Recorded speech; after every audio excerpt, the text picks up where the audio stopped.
not waiting to the last minute, Your Honor. I am not anticipating. We're about to discuss a slideshow.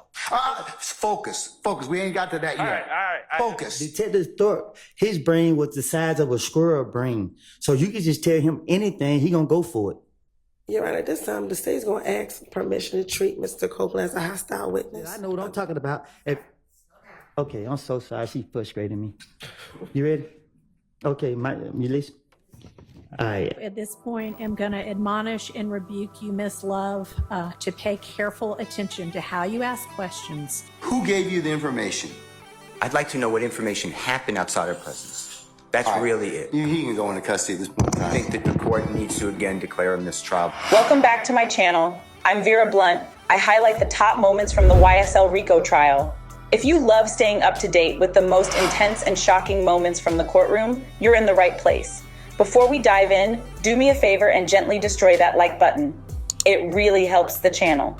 And don't forget to subscribe for daily videos so you never miss out on the latest updates. Let's get right into it. Mr. Sharp? Yes, Your Honor. I'm trying to turn on the microphone. There you go. I have spoken to the state about this issue, Your Honor.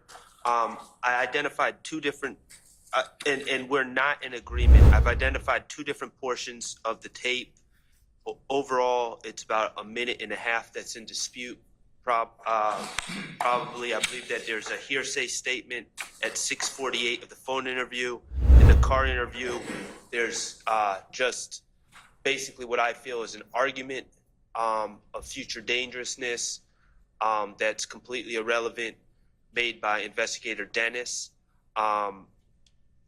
These, again, Your Honor, these are on tape statements made by D'Angelo White. Typically in trials, in my experience, prior statements are not just played to the jury. So, but I've noticed throughout this trial that the state, that is the way, their preferred method of impeaching their own witnesses. So if we're going to proceed on that method, which I don't necessarily agree with, I just think we need to clean up those two small areas. One area that has hearsay and one that has inappropriate argument of future dangerousness. How long have you had this particular recording, Mr. Sharp? I've had it for over a year. Why the motion at this point in time then? Your Honor, I'm not articulating this correctly, I don't think. In trial, we have. Well, I'm asking. I'm explaining here. I'm asking you because here's the court's concern. You could have filed this as a motion months ago. I wouldn't think that we were going to just. No, that's not the point. If you think something's going to come up, I didn't think it would come up. Well, you filed it now, so you obviously because you've identified a course. I've been sitting in trial, Mr. Sharp, because you've identified a course of behavior. So you should have filed it way before the witness is close to getting on the stand.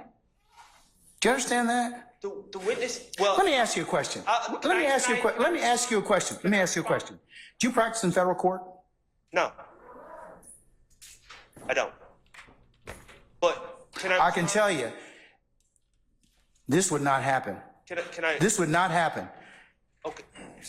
Your Honor, I don't think that the statements would be played in totality like this in federal court, quite honestly. That may be true, but that does not relieve you of the responsibility to timely file a motion and it's just not wait till the last minute. I'm not waiting till the last minute, Your Honor. I am not anticipating that we're about to discuss a slideshow.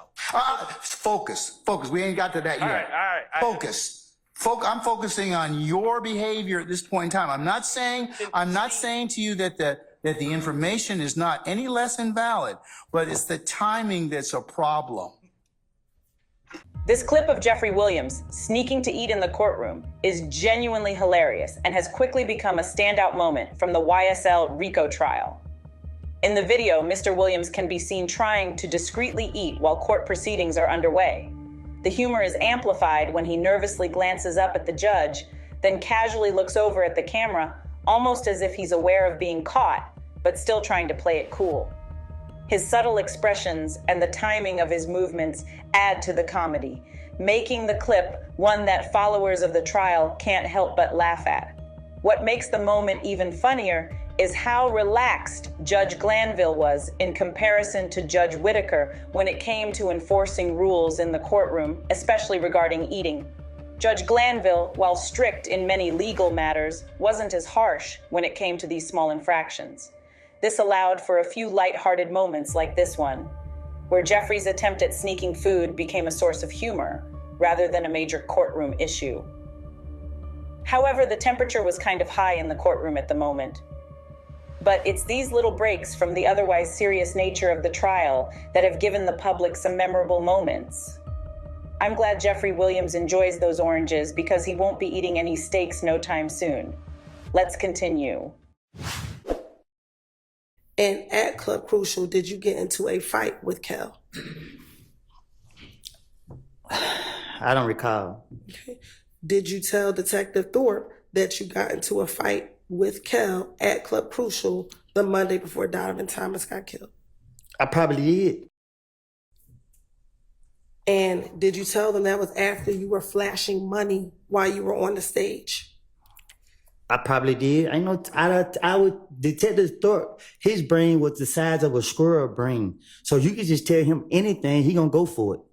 You're right. At this time, the state's going to ask permission to treat Mr. Copeland as a hostile witness under pursuant to 24-6-611, Your Honor. Granted. Thank you.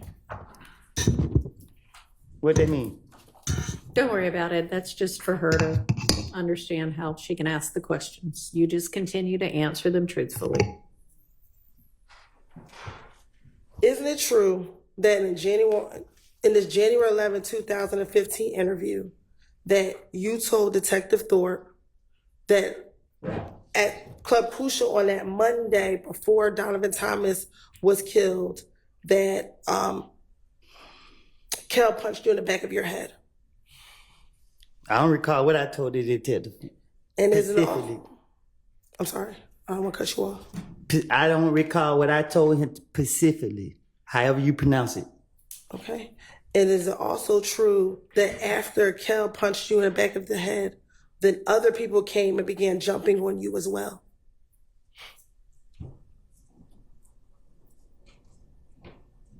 They time gonna come. That's not the question I asked you. Is it true that you told Detective Thorpe during this January 11, 2000 interview that after Kel punched you in your head, that other individuals also began to jump on you as well? I don't recall what I done told the police. And also in that same interview, isn't it true that you told Detective Thorpe that after they jumped on you, you ran outside of the club? To get what?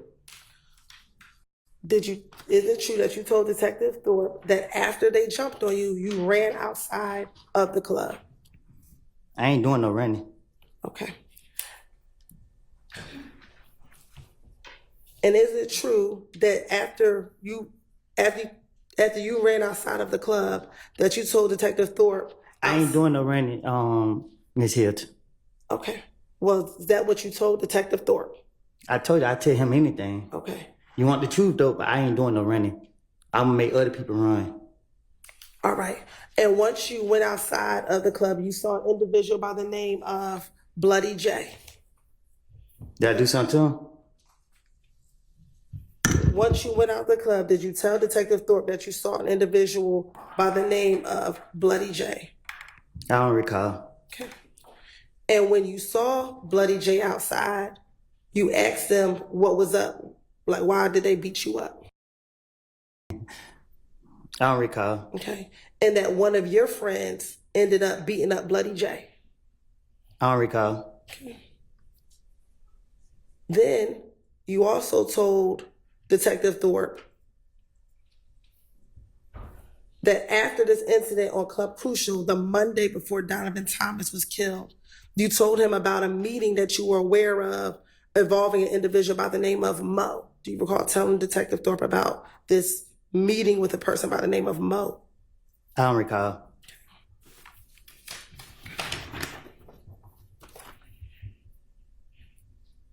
and that the meeting with Mo was about you and Thug.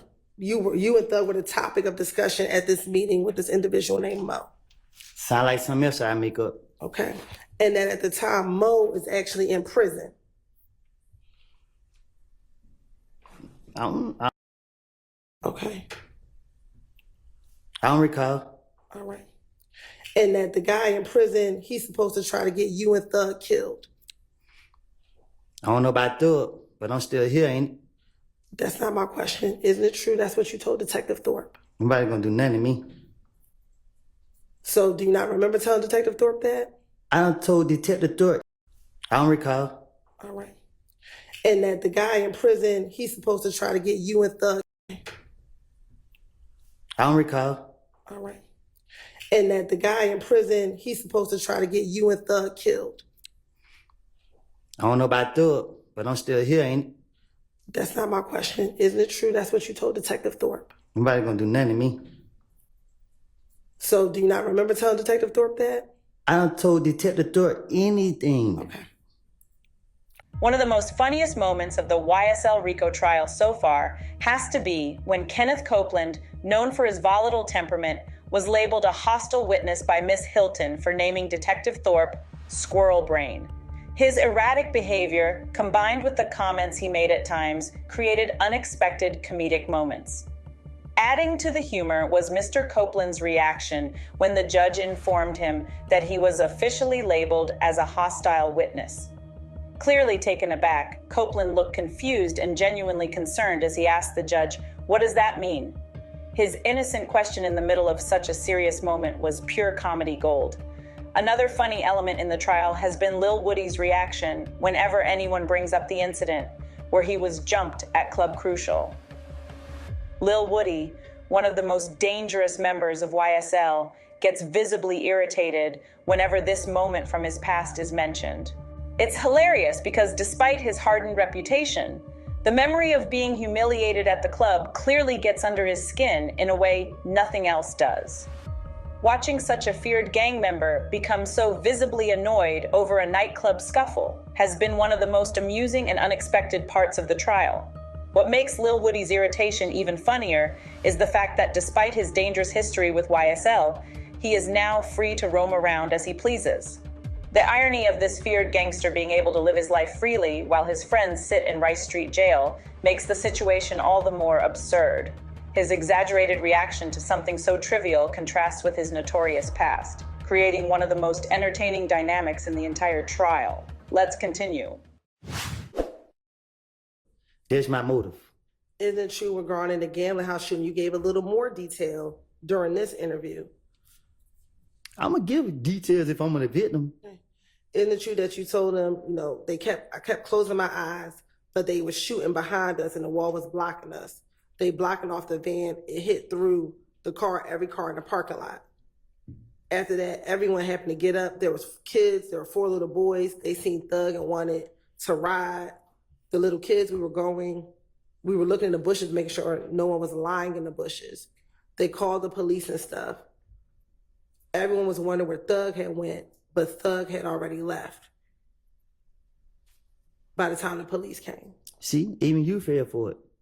See, you take the little bit of truth that I tell and put it with all the bullshit that I said.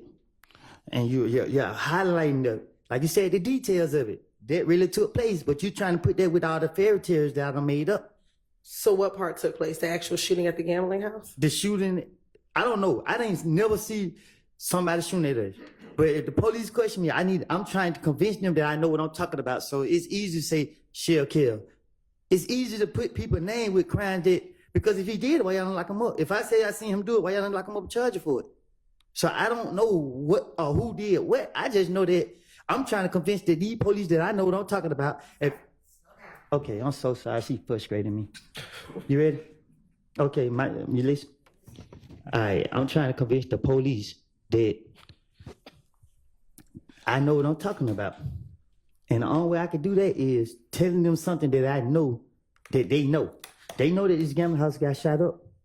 So if I tell them this gambling house got shot up and these people did it, they'll go for all the other bullshit that I'm trying to cover up. You feel me? Okay. You good? You good? She said, yeah. All right. Now, earlier I asked you what studio that you go to. Do you recall telling the detectives that the studio that you go to was the one on Northside Drive? It's Metropolitan in the Lofts. Do you recall that being the studio that you would go to? I don't think I ever been to the studio on Metropolitan. I don't recall going. Kenneth Copeland has had several moments during the YSL RICO trial where he seems to take control of the courtroom, almost becoming the conductor of the proceedings. One of the most memorable instances was when the court reporter asked him to slow down as he was speaking too quickly. In a moment of rare politeness, Mr. Copeland apologized and explained that his frustration stemmed from Miss Hilton's relentless questioning. His ability to acknowledge his emotions while maintaining a sense of composure gave him an unusual level of control over the situation, adding to the bizarre dynamic he often brings to the trial. The true comedic relief came when Mr. Copeland, instead of simply slowing down, he cuffed the microphone and leaned in to speak directly to the court reporter. Looking her in the eyes, he carefully repeated his words so she could accurately record everything he said. The intensity with which he communicated his point, as if the court reporter was the most important person in the room at that moment, was both unexpected and hilarious. The irony of it all is that Mr. Copeland believes his supposed victimhood justifies some of the most heinous crimes imaginable. It's as though, in his mind, he has earned the right to commit these acts because of the injustices he feels he has suffered. This delusional sense of entitlement, paired with his strange need to control how his story is told, creates a comedic yet unsettling presence in the courtroom. As much as his actions and testimony carry weight in the case, they also bring an absurdity that leaves the courtroom in disbelief at his antics. Well, that's going to do it for this episode. Make sure to like and subscribe if you enjoyed this video. Doing so definitely helps the channel grow, but most importantly shows me that I should continue the Top 3 series. Thank you, and I'll see you on tomorrow's episode.